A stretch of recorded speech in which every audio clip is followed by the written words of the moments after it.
Donc 1 Samuel 15, page 219. Nous lirons tout le chapitre. Samuel dit à Saül : « C'est moi que l'Éternel a envoyé pour t'oindre roi sur son peuple, sur Israël. Écoute donc ce que dit l'Éternel. Ainsi parle l'Éternel des armées. Je me souviens de ce qu'Amalek fit à Israël lorsqu'il lui ferma le chemin à sa sortie d'Égypte. Va maintenant, frappe Amalek, et dévouez par interdit tout ce qui lui appartient. Tu ne l'épargneras point, et tu feras mourir hommes et femmes, enfants et nourrissons, bœufs et brebis, chameaux et ânes. » Saül convoqua le peuple, et en fit la revue à Télaïm. Il y avait 200 000 hommes de pied et 10 000 hommes de Juda. Saül marcha jusqu'à la ville d'Amalek et mit une embuscade dans la vallée. Il dit aux Kéniens : « Allez, retirez-vous, sortez du milieu d'Amalek, afin que je ne vous fasse pas périr avec lui. Car vous avez eu de la bonté pour tous les enfants d'Israël lorsqu'ils montèrent d'Égypte. » Et les Kéniens se retirèrent du milieu d'Amalek. Saül bâtit Amalek depuis Havila jusqu'à Chour, qui est en face de l'Égypte. Il prit vivant Agag, roi d'Amalek, et il dévoua par interdit tout le peuple en le passant au fil de l'épée. Mais Saül et le peuple épargnèrent Agag, et les meilleures brebis, les meilleurs bœufs, les meilleures bêtes de la seconde portée, les agneaux gras et tout ce qu'il y avait de bon. Ils ne voulurent pas le dévouer par interdit, et ils dévouèrent seulement tout ce qui était méprisable et chétif. L'Éternel adressa la parole à Samuel et lui dit : « Je me repens d'avoir établi Saül pour roi, car il se détourne de moi, et il n'observe point mes paroles. » Samuel fut irrité, et il cria à l'Éternel toute la nuit. Il se leva de bon matin pour aller au-devant de Saül, et on vient lui dire : « Saül est allé à Carmel, et voici, il s'est érigé un monument. » Puis il s'en est retourné, et, passant plus loin, il est descendu à Gilgal. Samuel se rendit auprès de Saül, et Saül lui dit : « Sois béni de l'Éternel, j'ai observé la parole de l'Éternel. » Samuel dit : « Qu'est-ce donc que ce bêlement de brebis qui parvient à mes oreilles, et ce mugissement de bœufs que j'entends ? » Saül répondit : « Ils les ont amenés de chez les Amalécites, parce que le peuple a épargné les meilleures brebis et les meilleurs bœufs, afin de les sacrifier à l'Éternel, ton Dieu. Et le reste, nous l'avons dévoué par interdit. » Samuel dit à Saül : « Arrête, et je te déclarerai ce que l'Éternel m'a dit cette nuit. » Et Saül lui dit : « Parle. » Samuel dit : « Lorsque tu étais petit à tes yeux, n'es-tu pas devenu le chef des tribus d'Israël ? Et l'Éternel ne t'a-t-il pas oint pour que tu sois roi sur Israël ? L'Éternel t'avait fait partir en disant : Va, et dévoue par interdit ces pécheurs, les Amalécites. Tu leur feras la guerre jusqu'à ce que tu les aies exterminés. Pourquoi n'as-tu pas écouté la voix de l'Éternel ?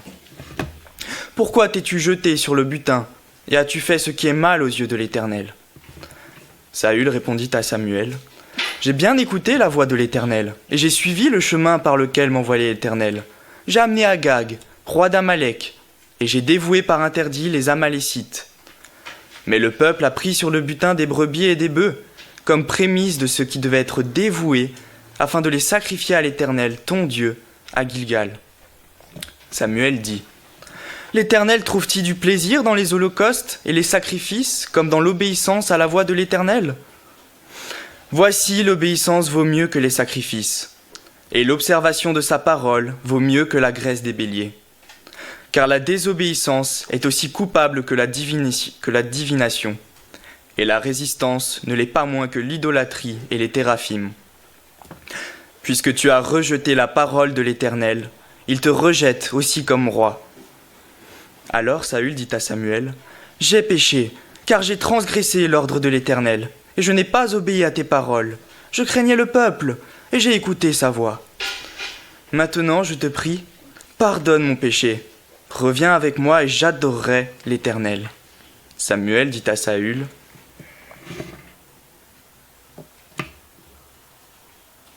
Je ne retournerai point avec toi, car tu as rejeté la parole de l'Éternel, et l'Éternel te rejette, afin que tu ne sois plus roi sur Israël. » Et comme Samuel se tournait pour s'en aller, Saül le saisit par le pan de son manteau, qui se déchira.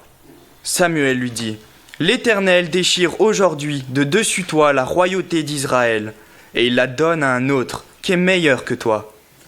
Celui qui est la force d'Israël ne ment point et ne se repent point, car il n'est pas un homme pour se repentir. » Saül dit encore, « J'ai péché. Maintenant, je te prie, honore-moi en présence des anciens de mon peuple et en présence d'Israël. Reviens avec moi et j'adorerai l'Éternel, ton Dieu. » Samuel retourna et suivit Saül, et Saül adora l'Éternel. Puis Samuel dit, « Amenez-moi Agag, roi d'Amalek. » Et Agag s'avança vers lui, d'un air joyeux. Il disait, « Certainement, l'amertume de la mort est passée. » Samuel dit, « De même que ton épée a privé des femmes de leurs enfants, ainsi ta mère entre les femmes sera privée d'un fils. » Et Samuel mit Agag en pièces devant l'Éternel à Gilgal. Samuel partit pour Rama, et Saül monta dans sa maison à Gibéa de Saül. Samuel n'alla plus voir Saül jusqu'au jour de sa mort, car Samuel pleurait sur Saül, parce que l'Éternel se repentait d'avoir établi Saül, roi d'Israël. Voilà, priez.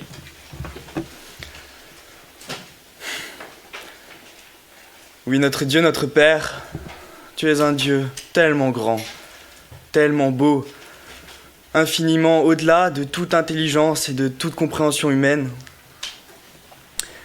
Et oui, Seigneur, que tu puisses nous donner aujourd'hui de la joie d'être dans ta présence, de nous rendre compte du privilège que nous avons d'être ici pour t'adorer. Seigneur, nous voulons aussi nous humilier devant toi et confesser que parfois, Seigneur, dans notre chair, nous sommes tellement faibles et nous sommes tellement souvent indisposés pour t'écouter, pour écouter tes enseignements. Seigneur, qu'aujourd'hui encore tu puisses changer notre cœur, comme la prière de David, Seigneur, crée en nous un cœur pur, dispose en nous un esprit bien disposé pour ta parole. Seigneur, que tu puisses encore être avec notre frère Valentin qui va nous apporter la prédication, que tu puisses loindre de ton esprit, Seigneur, parler par la bouche de ton serviteur, lui donner ta paix et ta joie, qu'il puisse parler avec vérité. Oui, Seigneur, que tu puisses nous combler de ta grâce, Seigneur, pour lui qui parle et nous qui écoutons. Et Seigneur, que tu puisses produire, Seigneur, nous donner le vouloir d'écouter et le faire après. Que tu puisses, Seigneur, nous aider à appliquer ce que tu nous enseignes aujourd'hui. Sois béni et glorifié, notre Dieu, et je te prie au nom du Christ. Amen.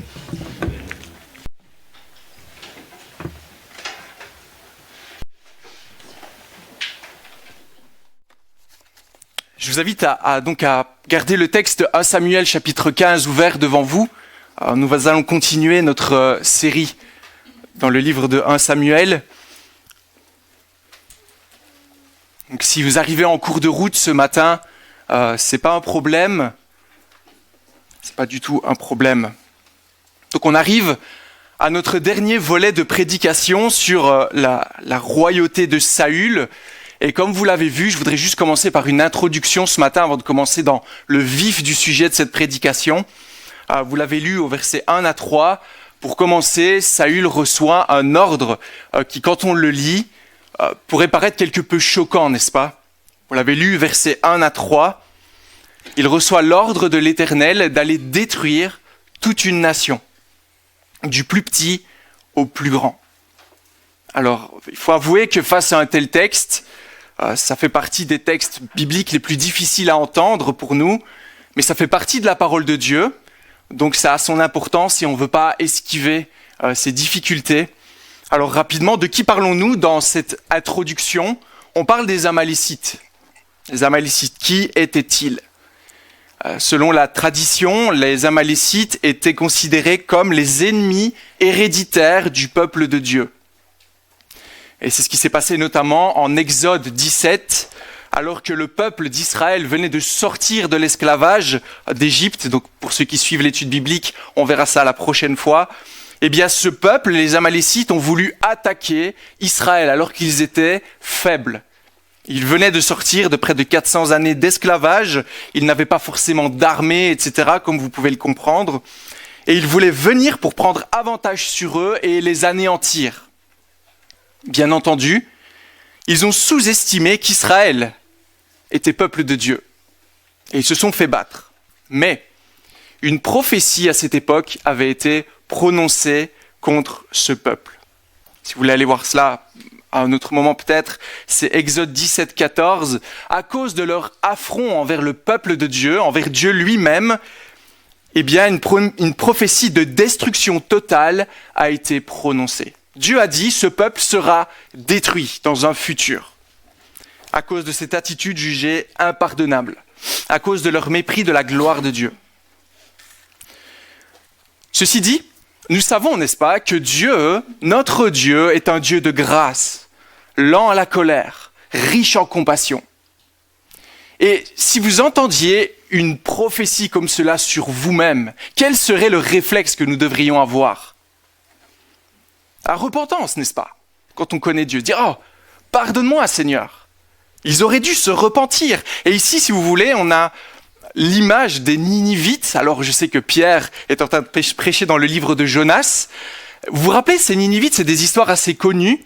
Ils ont agi un peu comme les Amalécites. Et une destruction totale avait été prononcée contre eux. Mais qu'est-ce qu'ils ont fait ? Ils se sont repentis et Dieu a eu pitié d'eux. Mais ici, les Amalécites, à la différence des Ninivites, ne se sont pas repentis. Ils se sont endurcis dans leur mauvaise voie. Et à plusieurs reprises jusqu'à ce texte, eh bien, ils ont tenté de détruire le peuple de Dieu, de pervertir le peuple de Dieu, de leur faire du mal, des atrocités vraiment horribles. Et ce que nous voyons en fait dans cette introduction, simplement, entre guillemets, c'est la colère de Dieu face au péché. C'est ça qu'il faut comprendre ici. La colère de Dieu face à ceux qui persévèrent dans le mal et ne se remettent jamais en question. Certains pourraient penser ce matin peut-être, en lisant ça, waouh, le Dieu de l'Ancien Testament semble tellement en colère, alors que le Dieu du Nouveau Testament semble tellement rempli d'amour et de compassion. On l'a dit avec l'exemple des Ninivites. Dans l'Ancien Testament, Dieu est aussi plein d'amour et de compassion. Et dans le Nouveau Testament, qu'est-ce qu'on voit à la fin des temps ? Un jour, Dieu viendra juger tous ceux qui sont rebelles. Non, chers amis, on garde le même Dieu. Dieu reste tel qu'il est. Un jour, il viendra juger les nations. Et voici une réalité qui sera vraie pour tous ceux qui sont endurcis dans le mal, opposés à Dieu et persévèrent dans leur péché. Et donc l'effet que devrait produire un tel passage ce matin, ce serait de nous mettre en garde, de ne pas diminuer la gravité du péché. C'est comme un signal d'alarme. Attention, afin qu'on puisse se dire « Oula, il y a quelque chose d'important ici ce matin. Il y a quelque chose d'important que le Seigneur veut me dire. » Ayant dit tout cela, je ferme la parenthèse de l'introduction. On retrouve un personnage maintenant, qu'on suit depuis quelques prédications, un personnage qui fait partie du peuple de Dieu cette fois, qui a cette proximité avec Dieu, qui entend Dieu lui parler par l'entremise du prophète Samuel.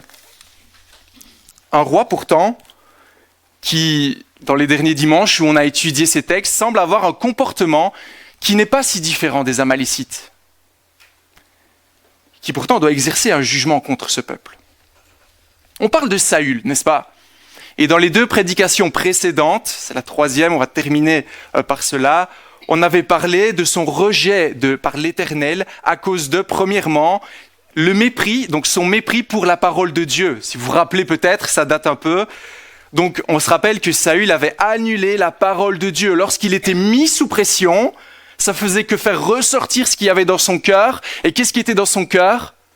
Pas la volonté de Dieu, mais sa propre volonté. Il éjecte Dieu et devient le maître sur le trône. Deuxième prédication, on avait étudié Saül. On avait vu qu'il recherchait sa propre gloire et non pas la gloire de Dieu. Peut-être vous vous rappelez du contraste entre Jonathan et Saül. Ils étaient tous les deux un peu extrêmes dans leur manière d'agir, mais la motivation était tout autre. Alors maintenant, tournons-nous vers ce dernier volet de prédication concernant le rejet de Saül. Et on va voir ce matin d'autres lacunes qui empêchent Saül d'avoir cette relation avec l'Éternel. Et je vous invite donc à regarder ce premier point. Une obéissance partielle est, je pourrais dire est et reste une désobéissance. Une obéissance partielle est une désobéissance. Saül reçoit un ordre dans ce texte, on l'a lu. Détruire les Amalécites entièrement. L'ordre est clair, l'ordre est limpide. Que fait Saül tout de suite après avoir reçu cet ordre ? Eh bien, comme à son habitude, comme on l'a déjà vu dans les chapitres précédents, il s'exécute directement. Vous voyez ce qu'il s'empresse de faire au verset 4. Il convoque son armée. Verset 5, il marche jusqu'à la ville qu'il doit détruire. Et voyez ça, il semble même très précis dans l'accomplissement de cette parole. Vous voyez ce qu'il dit aux Kéniens ? Partez vous, partez. J'ai une mission de la part de Dieu et si vous restez, ça ne va pas aller pour vous. Ça ne va pas aller. C'est clair. Saül a bien compris l'ordre de l'Éternel. Ensuite, de manière assez rapide dans ce texte, nous voyons que Saül passe à l'action. Regardez le verset 7 avec moi. Saül porta des coups à Amalek, depuis Havila jusqu'à Shur, qui fait face à l'Égypte. Il captura Agag, roi d'Amalek vivant. Il voua à la destruction tout le peuple en le passant par le fil de l'épée. Mais Saül et le peuple épargnèrent Agag, ainsi que les meilleures brebis, les meilleurs bœufs, les meilleures bêtes de la seconde portée, les agneaux gras, tout ce qu'il y avait de bon. Ils ne voulurent pas le vouer à la destruction. En revanche, ils exterminèrent tout ce qui était sans valeur et chétif. Que fait Saül ? Il obéit promptement à l'ordre de l'Éternel, n'est-ce pas ? Mais il n'obéit que partiellement. Il n'obéit que partiellement. Alors peut-être que lui est satisfait par cela, mais voyez-vous les paroles de Dieu juste après cela. Une parole vraiment terrible au verset 11. Une parole que vous connaissez, que nous connaissons tous. Je me repens d'avoir établi Saül pour roi, car il se détourne de moi et n'observe point mes paroles. Quand Dieu dit « je me repens », ça veut dire vraiment qu'il rejette, il est arrivé au bout de sa patience. Une expression qu'on retrouve ici, à ne pas confondre avec une repentance humaine que nous on pourrait avoir. Dieu regrette cela et le rejette. Mais vous rappelez-vous à quel autre moment dans l'histoire du salut se trouve cette expression ? Je suis sûr que vous savez. Genèse chapitre 6, verset 6. Je me repens d'avoir créé l'homme. Je me repens. Et qu'est-ce qu'il a fait après cela, Dieu ? Il a détruit le monde entier. Pourquoi a-t-il fait cela ? Car aucun à cette époque ne faisait le bien. Aucun à cette époque ne portait attention à Dieu. Et il les a détruits. Sauf Noé. Jugement de la terre entière par les eaux. Alors on avait déjà dit dans les prédications précédentes que Saül représentait le fruit du vieil Adam. Voilà, ici j'ai le thème, c'est le titre de la prédication, les fruits d'une nature déchue ou les fruits d'une nature en Adam. Et ici ça confirme cela. La même expression quand Dieu parle de ceux qui sont rebelles à lui, qui doivent être détruits, s'applique à Saül. On arrive ici donc à la fin de la patience de Dieu. C'est une parole vraiment terrible que aucun d'entre nous ne voudrait entendre.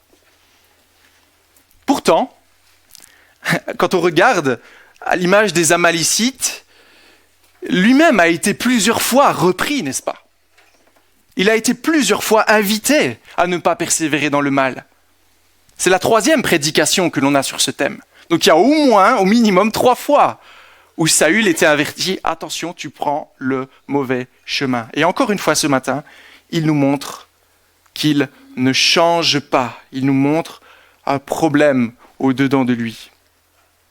Que fait Dieu, encore une fois, par l'intermédiaire de son prophète dans ce texte? Il l'avertit, encore une fois. Avez-vous noté l'attitude de Saül lorsqu'il rencontre Samuel, verset 13? Regardez ça. Samuel se rendit vers Saül et Saül lui dit: « Sois béni de l'Éternel, j'ai accompli la parole de l'Éternel. » Il est content. On ressent presque l'émotion là, il est fier. Que dit-il? Mission accomplie, chef. Vite fait, bien fait. Sobre, mais efficace. Est-ce que tu as une autre mission à me confier? Et là, presque de manière grotesque, de manière enfantine, voyez-vous ce que Samuel lui dit au verset 14? Quel est ce bruit que j'entends à mon oreille? C'est presque drôle, n'est-ce pas? Tu me dis que tu as accompli toute la parole de Dieu, mais c'est quoi que j'entends là? J'ai déjà fait, je pense, cette illustration avec vous.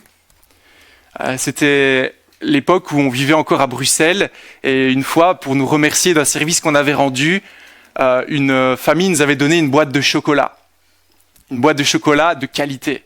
Je crois que c'était quelque chose comme 20 € la boîte, un truc comme ça. C'était vraiment du chocolat de dégustation. On l'avait laissé sur le plan de travail, et un jour, on est arrivé, et la boîte, on avait dit aux enfants, vous ne pouvez pas toucher à ce chocolat, vous avez vos chocolats, ok? Vous connaissez peut-être ça. Et là, à un moment donné, on arrive, et je pense que c'était Émilie qui avait dit, regarde les enfants, ils ont mangé la moitié de la boîte, ou c'est les 3/4 de la boîte. Et là, on a dit aux enfants, on vous avait dit de ne pas manger les chocolats. Et là, ils nous ont regardés, ils ont dit, on n'en a pas mangé. Et là, on a dit, mais qu'est-ce que c'est que ça autour de votre bouche, tout ce chocolat? C'était véridique. Alors là, on rigole, n'est-ce pas? Là, on rigole. Mais ici, on parle du roi d'Israël, les amis. Il y a de quoi pleurer quand on entend ça. Pour qui il se prend, Saül? C'est incroyable ce qui se passe ici. Voyez-vous à quel point on peut être ridicule parfois quand on pêche, lorsqu'on s'entête. Il se persuade lui-même d'avoir accompli la parole de Dieu. Et pourtant, il n'y a rien de subtil. Pourquoi d'un coup il y a tous les boucs, tous les bœufs, les brebis en masse, en quantité? Pourquoi Saül a-t-il fait cela? Pourquoi? Eh bien, à l'époque, il y avait un principe. Quand une armée allait en combattre une autre et qu'elle gagnait, eh bien, elle pillait les biens de l'autre peuple, de l'autre armée. C'était un peu comme le paiement, si vous voulez. Il y avait d'autres choses moins glorieuses, mais ils prenaient notamment cela, ils prenaient le bétail. C'était la richesse de l'époque. Ils le prenaient pour eux. Voilà mon salaire, je l'ai reçu. Mais pourtant, que dit Dieu? Détruis tout. Détruis tout. Pas de butin. Tout est pour moi. Obéis à ma parole. Il faut les détruire tous et tout ce qui leur appartient. L'ordre est clair. Et ici, c'est un peu comme si, j'espère que ce n'est pas le cas pour vous, mais votre voisin vous devez une grande somme d'argent. Il n'a pas la capacité de vous la rendre. Et là, vous arrivez à la fin de votre patience. Vous allez trouver l'avocat, le juge. Vous avez gain de cause. Le juge vient frapper à la porte de votre voisin et dit « Maintenant, il faut rembourser. » Ah, je n'ai pas la possibilité de rembourser. Qu'est-ce qu'il fait alors, l'huissier de justice? Il prend la magnifique voiture de votre voisin, je vous laisse imaginer ce que vous préférez, et il dit, ben voilà, en gage de paiement, cette voiture vous sera donnée à vous, à qui le tort a été fait. Et là, vous dites, non, justice a été rendue, je ne veux pas de sa voiture. C'est ridicule, non? Personne ne ferait ça. C'est un paiement, on prend le paiement, point à la ligne. Mais si vous comprenez ce que je veux dire par là, c'est exactement ce qui se passe dans la tête de Saül. Saül, en entendant l'ordre de Dieu de tout détruire, il trouve ça juste ridicule. C'est ridicule. Ça n'a pas de sens. Ne voit-il pas la richesse qui est là? On pourrait mieux l'employer. Il prend la parole de Dieu à la légère et ne l'accomplit que partiellement. Ce qui l'intéresse, il le garde. Là où il ne veut pas se soumettre, il ne se soumet pas. Et par cela, une fois de plus, il nous montre ce qui se trouve dans son cœur. Et ce n'est pas l'autorité de la parole de Dieu. Saül a péché. Même s'il a obéi à moitié, cela reste un péché aux yeux de l'Éternel. Une obéissance partielle, même si elle est partielle, reste une désobéissance, n'est-ce pas? Est-ce que ça vous est déjà arrivé d'obéir partiellement à Dieu? que ça vous est déjà arrivé d'ajouter votre sagesse à celle de la parole? De dire, ouais, mais quand même, enfin, qui respecte ça aujourd'hui? Est-ce que ça vous est déjà arrivé, quand Dieu nous demande d'aimer, qu'on aime de manière sélective, partiellement? Quand Dieu nous demande d'être honnête, que l'on triche un petit peu? Moi, ça m'est déjà arrivé. Et ça m'arrive que trop souvent. Mais pour tout péché commis contre Dieu, que faut-il faire? Que devons-nous faire? Que fait Saül dans ce texte qui le distingue des Amalécites? Regardez le verset 24.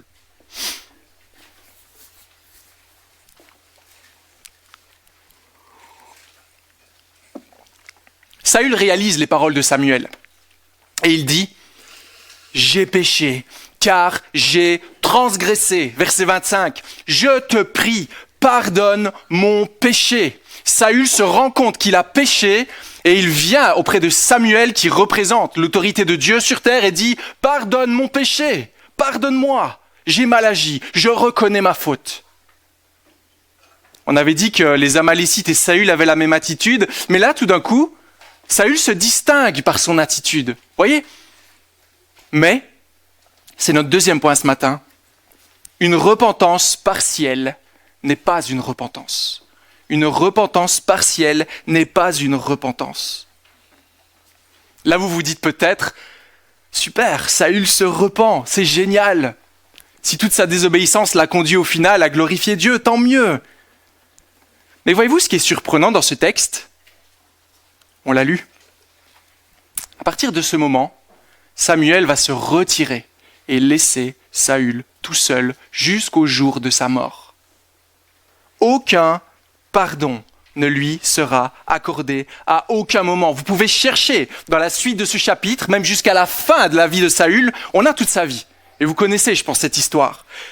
Il n'y a aucun moment où Saül, ou en tout cas le texte nous dit que Saül reviendra à Dieu, jusqu'au jour de sa mort. Pourquoi ? Pourquoi ça ? Il a pourtant les bons mots. Son attitude même montre que son esprit est contrit. Voyez le verset 27. Lorsque Samuel se détourne de lui, il l'attrape par son vêtement, il le déchire, c'est intense, il regrette. Pardonne-moi, pardonne-moi, non. Aujourd'hui, la royauté te sera enlevée. Tu seras rejeté par l'Éternel. Pourquoi Dieu ne lui montre-t-il aucune grâce, aucun pardon ? Eh bien, c'est le message hyper important que je vous propose de voir maintenant. Il y a deux raisons pour cela et je vais vous les dire directement. Pourquoi Dieu ne pardonne pas Saül ? Parce qu'une vraie repentance exclut les excuses. Et une vraie repentance ne cherche pas à se racheter. On va voir ça ensemble maintenant.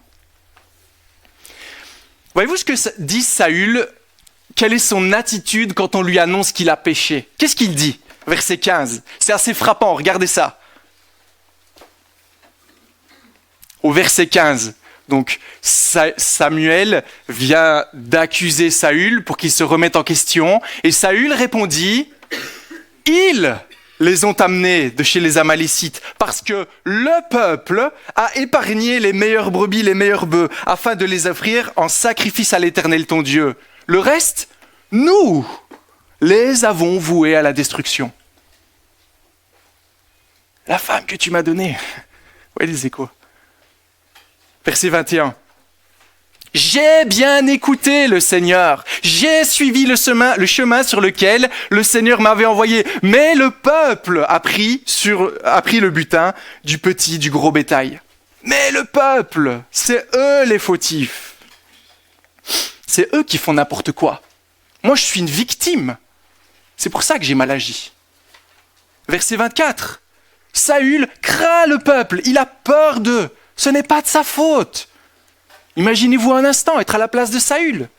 Il y avait toute une armée qui était là et qui devait lui dire « Mais enfin, on va quand même pas rejeter toutes ces bêtes. On va quand même pas tuer tout ce beau bétail, c'est ridicule. Qu'est-ce que je peux faire? Moi, je ne suis que le roi, après tout. » Qu'est-ce que c'est ça? C'est des excuses, chers amis. Et ça revient à dire quoi? C'est pas de ma faute. C'est pas ma faute. Seigneur, pardonne-moi, mais c'est pas ma faute. Ça, c'est pas une repentance. Autre élément, pourquoi a-t-il fait cela? Fin du verset 21. Pour offrir à l'Éternel des sacrifices à Dieu. Notez juste au passage la manière dont il parle de l'Éternel. Il dit à Samuel, c'est l'Éternel ton Dieu, c'est pas l'Éternel mon Dieu. Vous voyez, on voit vraiment cette distance. Qu'est-ce qu'il est en train de faire, Saül, ici? Il y a une expression pour ça. Comprenez-moi bien, hein, mais il est plus catholique que le pape. C'est ça qu'il fait. Il est plus spirituel que Dieu lui-même. Dieu lui donne un commandement, et Saül, il est plus intelligent que Dieu. Non, mais quand même, on va pas faire ça. Et est-ce que vous avez noté ce qu'il fait concrètement en mêlant sa sagesse au commandement de Dieu? Verset 3, Dieu dit à Saül de tout lui dévouer par interdit. Il dit en quelque sorte, tout me revient, tout est à moi, tu me donnes tout. Et lui, qu'est-ce qu'il fait, verset 9, même expression, il dévoue par interdit à Dieu que ce qui est méprisable et chétif. Vous voyez ce qu'il a fait? En croyant qu'il est plus intelligent, plus spirituel, en croyant rendre plus gloire à Dieu, en fait, il ne fait que de donner ce qui est méprisable et il garde ce qui est bon pour lui. C'est ce qu'on voit ici. Samuel lui dit, mais qu'est-ce que Dieu attendait de toi? Verset 22. Et on retrouve un peu ce langage enfantin ici. Ce qui plaît à Dieu, n'était-ce pas...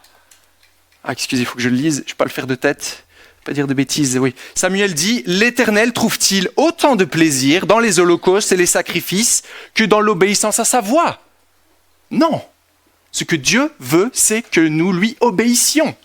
C'est par cela qu'on montre notre amour envers Dieu. Ce n'est pas en faisant quelconque sacrifice.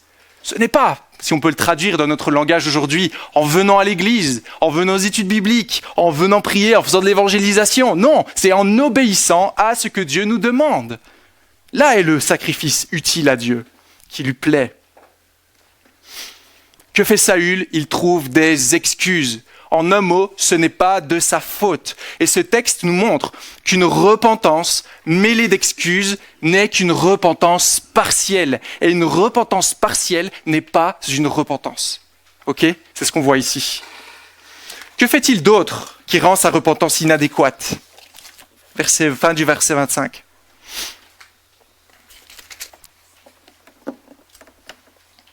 Je lis au début du verset 25. Maintenant, je te prie, pardonne mon péché. Reviens avec moi et j'adorerai l'Éternel. Allons adorer l'Éternel. Verset 30, pareil. Verset 31, encore une fois. Il va adorer l'Éternel. Qu'est-ce qu'il est en train de faire? Que fait-il de surprenant? Il se rend compte qu'il a péché, le réflexe. Je veux me rapprocher de Dieu. Je vais aller lui rendre un culte. Il va l'adorer. Mais qu'est-ce qu'il est en train de faire exactement ici? Il cherche à racheter son attitude. Laisse-moi encore une chance. Laisse-moi te montrer que je vaux la peine que tu me pardonnes. C'est ce qu'il fait, Saül. Laisse-moi juste encore quelques jours. Tu vas voir, je vais redoubler d'efforts. Je vais lire la Bible 1 heure par jour. Je vais prier, j'irai à l'église. C'est ça qui fait Saül. Alors que la première chose à faire aurait été simplement de dire « Pardonne-moi, je vais accomplir la parole que je n'ai pas accomplie. » Qui est celui qui accomplit la parole ici, de Dieu parfaitement? C'est Samuel. C'est Samuel. Jésus il vient plus tard. Samuel, c'est lui qui a terminé le travail que Saül n'avait pas terminé. Chers amis, Saül cherche à se justifier. Il ne compte pas sur Dieu, mais sur lui-même. Il compte sur sa sainteté, sur sa spiritualité.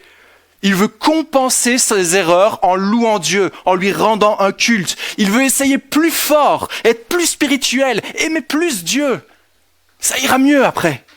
Mais ça, c'est pas une repentance. Ça, c'est pas une repentance. Pierre Meyer nous l'a dit la semaine dernière. Il a dit, le salut vient de Dieu. On est tous d'accord. Ici, qu'est-ce qu'on voit?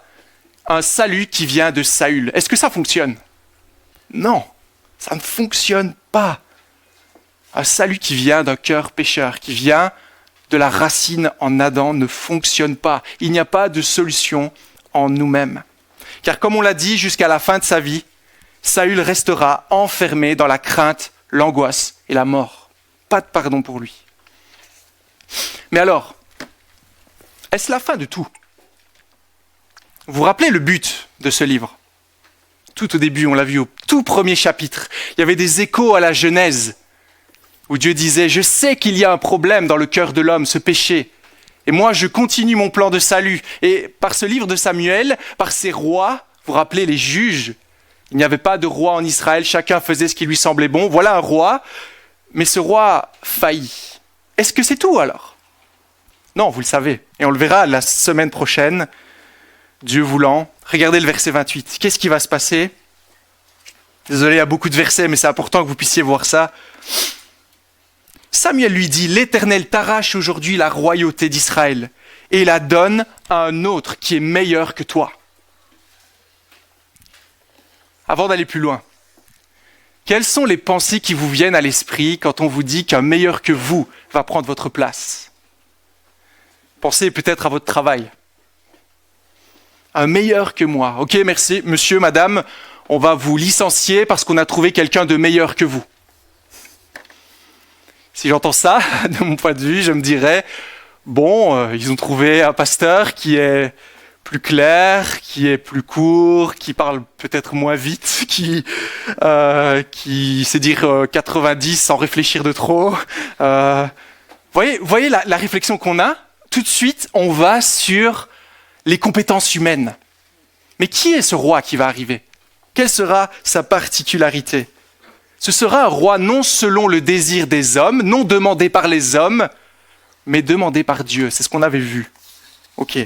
Ne réfléchissons donc pas selon les critères des hommes.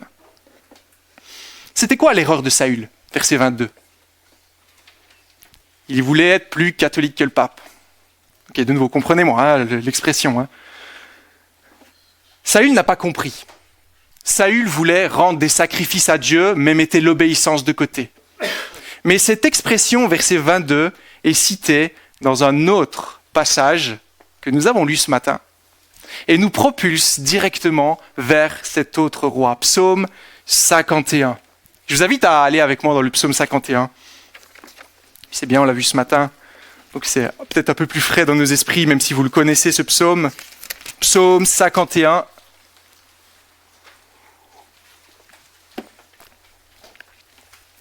Regardez le verset 18.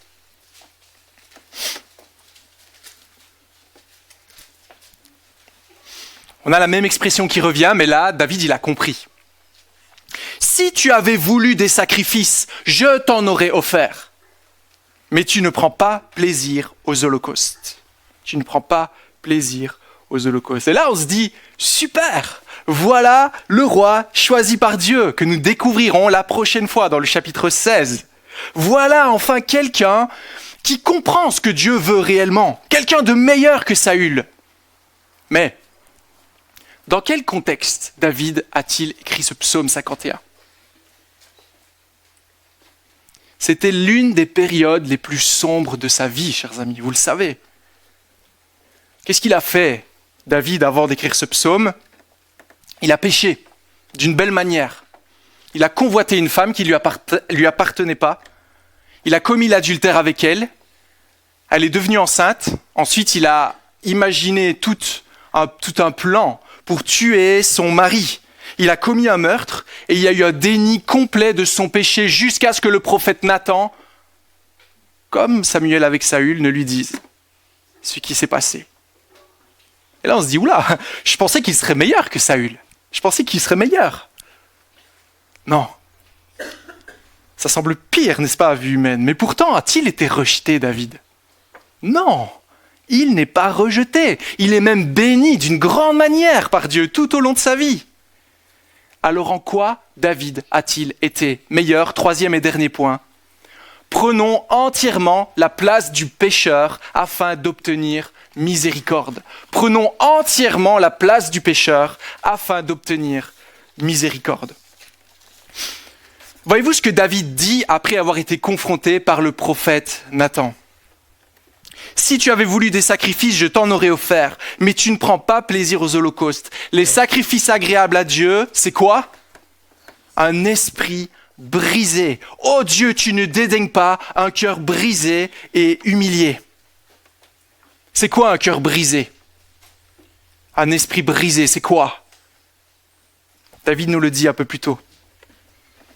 Verset 3. Ô Dieu, fais-moi grâce, conformément à ta bonté, conformément à ta grandeur, à ta grande compassion, pardon. Efface mes transgressions, lave-moi complètement de ma faute, purifie-moi de mon péché, car je reconnais mes transgressions et mon péché est constamment devant moi. J'ai péché contre toi seul, j'ai fait ce qui est mal à tes yeux. C'est pourquoi tu es juste dans tes paroles. Vous voyez la différence entre Saül et David? Il n'y a pas d'excuse ici. Il n'y a pas de future promesse. Il n'y a pas de mérite. Il dit, je suis juste pécheur et je te demande pardon. C'est tout ce qu'il fait. Pour boucler la boucle de ce psaume 51, j'espère que ce n'est pas trop complexe, que parfois les liens entre les textes, c'est peut-être pas évident. J'espère que vous êtes toujours avec moi. En vertu de quoi David est pardonné dans le psaume 51? Qu'est-ce qui le purifie, verset 9? Purifie-moi avec l'hysope, et je serai pur. Lave-moi, et je serai plus blanc que la neige. C'est quoi l'hysope? Cet hysope qui le rend pur. Eh bien, Exode chapitre 12, verset 12, je vais prendre ce texte-là, il y a d'autres textes qui en parlent, Lévitique 14, verset 4. C'était la branche que l'on trempe dans le sang de l'animal, le sang de la victime, et sur laquelle on met après, sur la personne qui a péché. Qu'est-ce que ça signifie? Si on est capable de tremper cela dans le sang, ça veut dire quoi? Qu'un sacrifice a été fait. Pas à moitié, complètement. La victime est morte. Et en vertu de cela, on trempe le sang pour dire, parce que cette victime a pris mon péché, alors je suis pardonné. Et ce sang est mis sur la victime. Chers amis, comment sommes-nous purifiés aujourd'hui, nous qui sommes pécheurs? Est-ce par le sang des boucs, des agneaux? Non, par le sang de Christ, n'est-ce pas? Nous savons que tous ces faits sont là pour nous servir d'exemple et que l'accomplissement de notre pardon s'effectue par le moyen parfait de Dieu, l'envoi de son Fils unique. Galates chapitre 4, verset 4. Lorsque les temps furent accomplis, Dieu a envoyé son Fils, Jésus, né d'une femme née sous la loi, afin de racheter ceux qui étaient sous la loi pour que nous recevions le statut de l'adoption filiale, l'adoption filiale, statut d'enfant de Dieu. Ce n'est que par le sang de Christ qui nous purifie entièrement et parfaitement que nous pouvons avoir le pardon. On est d'accord? On se le rappelle l'Évangile. C'est pour ça que Jésus est venu. C'est par lui que toute cette histoire est accomplie. Il se donne entièrement à la croix comme un sacrifice. Il prend notre culpabilité et si nous plaçons notre confiance dans son sang, donc le sacrifice pleinement consumé, alors nous recevons le pardon. Mais qui peut recevoir le pardon? Qui? Qui peut recevoir le pardon en Christ? Chers amis, nous avons tous péché. Nous le savons, la parole de Dieu nous le dit. Nous méritons tous la colère de Dieu. C'est la réalité de tout être humain. Et je suis désolé si ce matin, c'est peut-être la première fois que vous venez dans une église et que vous tombez sur un texte comme les 3 premiers versets avec les Amalicites.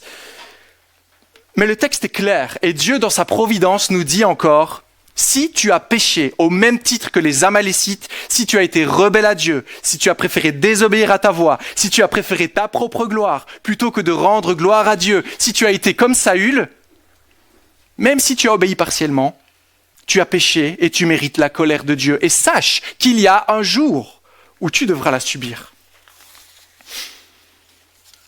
Comme on l'a vu au début du chapitre 15, ce n'est pas beau à voir. Mais c'est pleinement juste et pleinement justifié. Personne n'est excusable. Mais on a fait bien pire, chers amis. Car dans notre péché, dans notre misère, nous adoptons tous, si nous voulons bien l'admettre, l'attitude de Saül. Nous demeurons propres justes, comme Saül. Plutôt que d'avoir un esprit meurtri, brisé, repentant, lui, il se justifie, lui, il se sauve lui-même. C'est ça que cherche à faire l'humanité. Que reste-t-il à faire avec un tel homme? Rien. C'est ce qu'on voit ici. Rien. Le Seigneur n'est pas venu pour ceux qui sont bien portants, pour ceux qui n'ont pas besoin de médecins, mais pour les malades. Qui peut bénéficier de l'œuvre de Christ à la croix?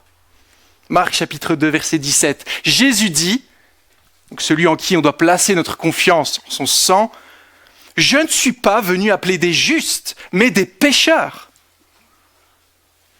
On a parlé il y a un instant du salut merveilleux rendu possible en Christ. Mais j'aimerais juste un instant, si vous le pouvez, que nous puissions réfléchir à ça pour nos vies.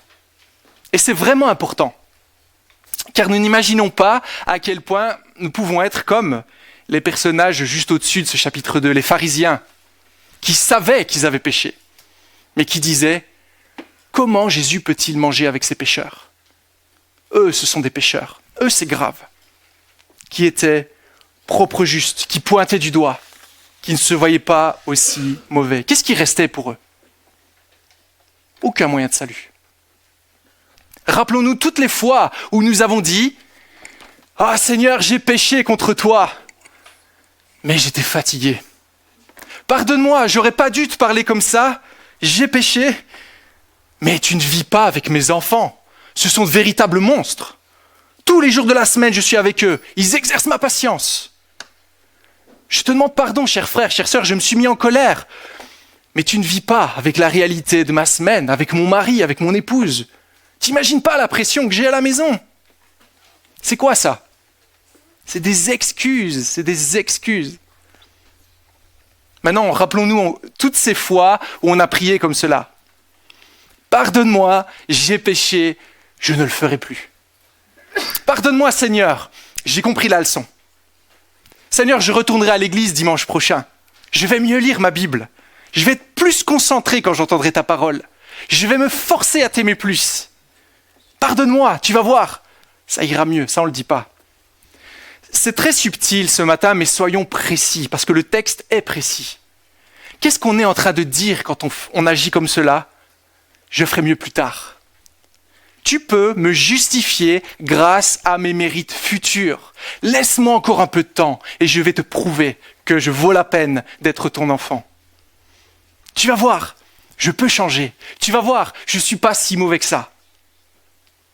On est en train de se préparer à recevoir la grâce. Oui, j'ai péché, mais laisse-moi encore un ou deux jours et tu pourras me la donner. Tu verras, je serai prêt. Chers amis, ce n'est pas ce que Dieu veut.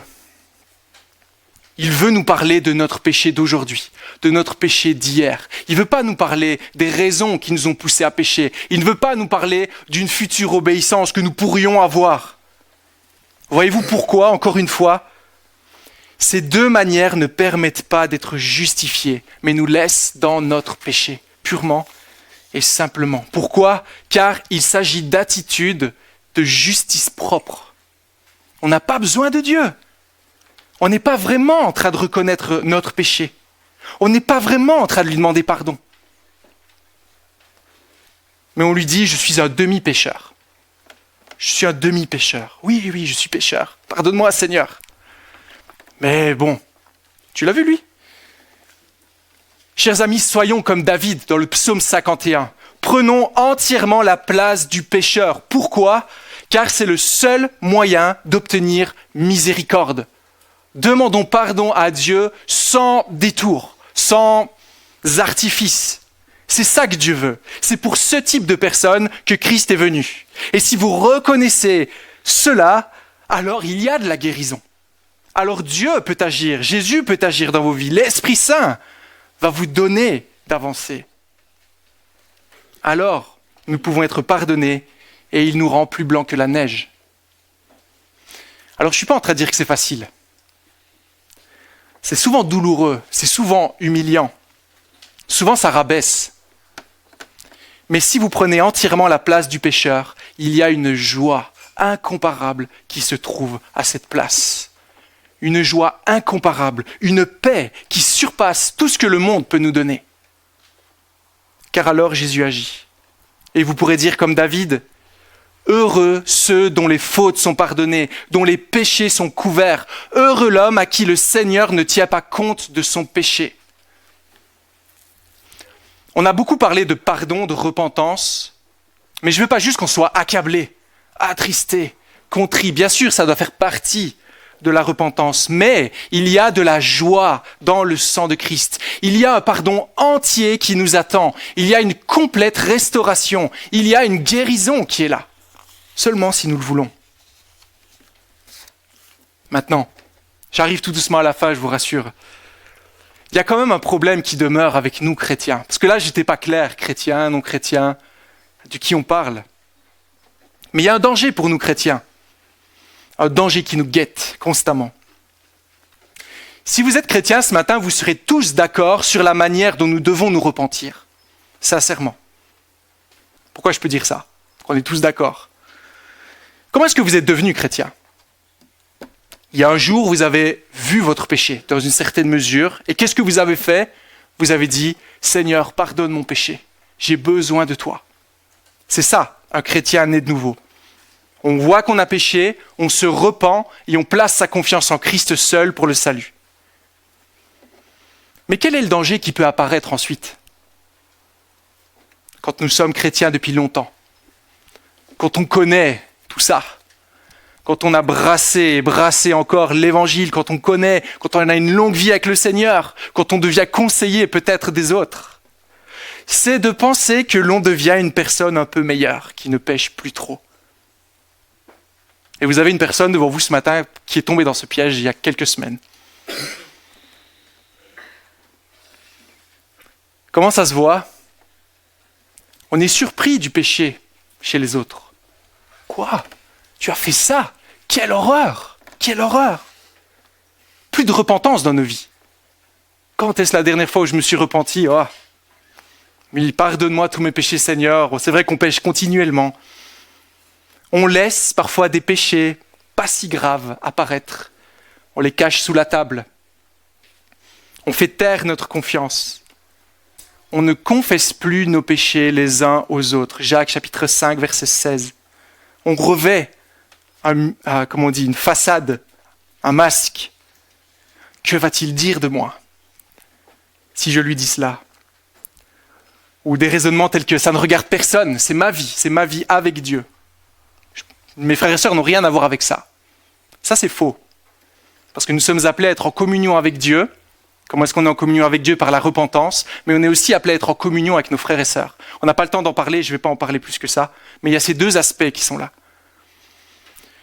Et voyez-vous ce qu'on fait quand on vit comme ça?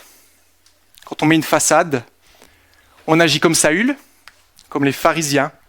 On minimise la gravité du péché, on se ment à soi-même et on ment aux autres. On est en train de leur dire, regardez comme je suis bien. Regardez comme je suis saint. On ne le dit pas, mais notre attitude est en train de le dire. Regardez comme je maîtrise. Moi, je suis infaillible. Ça peut même amener certains à se dire, wow, lui, c'est quelqu'un. Oh, quel frère consacré. Il y a pas mal d'années, j'étais responsable d'un groupe de jeunes. Et je me souviendrai toujours, il y a un jour une jeune fille qui est venue me trouver, qui est venue vers moi et qui m'a dit « J'aimerais tellement être à ton niveau. » Alors je lui ai dit « Mais attends, comment tu peux dire ça? Ah si, je vois le Seigneur qui agit dans ta vie, tout ce que tu fais. Ah, j'aimerais tellement être à ton niveau. » Si elle était devant moi ce matin, j'aurais envie de lui dire « Mais tu n'imagines pas toutes les horreurs qui se trouvent dans mon cœur. Si seulement tu savais ce qu'il y a dans mon cœur, tu ne dirais pas ça. » Parfois, on se dit cela de manière cachée, comme ça a été le cas pour moi.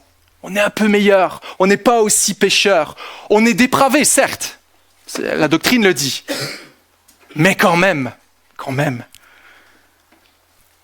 Mais si on devient un peu meilleur, qu'est-ce qui se passe?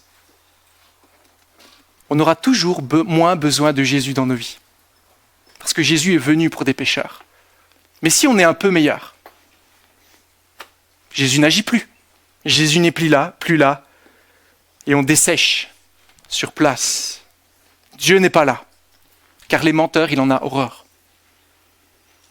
Alors que si on est attentif à la voix de l'Esprit Saint qui nous dit, qui nous convainc de péché, si nous prenons la place du pécheur entièrement, sans détour, alors là, on aura l'opportunité d'expérimenter la grâce merveilleuse de notre Seigneur.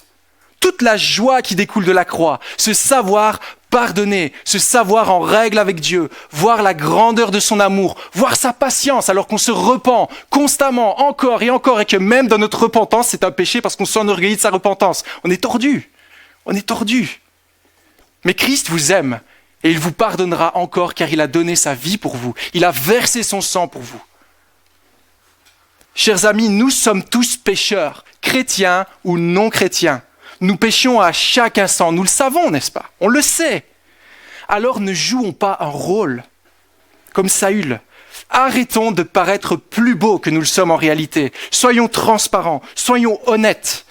Demandons à Dieu qui nous aide à voir ce péché dans nos vies, comme lui le voit. Demandons-lui de nous aider à nous humilier sous sa puissante main afin qu'il nous élève. Je le redis, et je vais terminer avec ça. C'est pas pour nous enfoncer ce matin, mais c'est pour nous encourager. C'est pour que sa grâce dans nos vies, dans notre Église, rayonne comme jamais. Que lui seul soit le Seigneur qui dicte les règles. Que nous puissions simplement nous émerveiller d'être au bénéfice de sa grâce, au bénéfice d'un tel Dieu qui ne se lasse pas de pardonner. Je l'ai déjà dit 10 fois, je pense, mais là où se trouve la repentance, dans le nom de Jésus, là se trouve la guérison de nos âmes. Amen.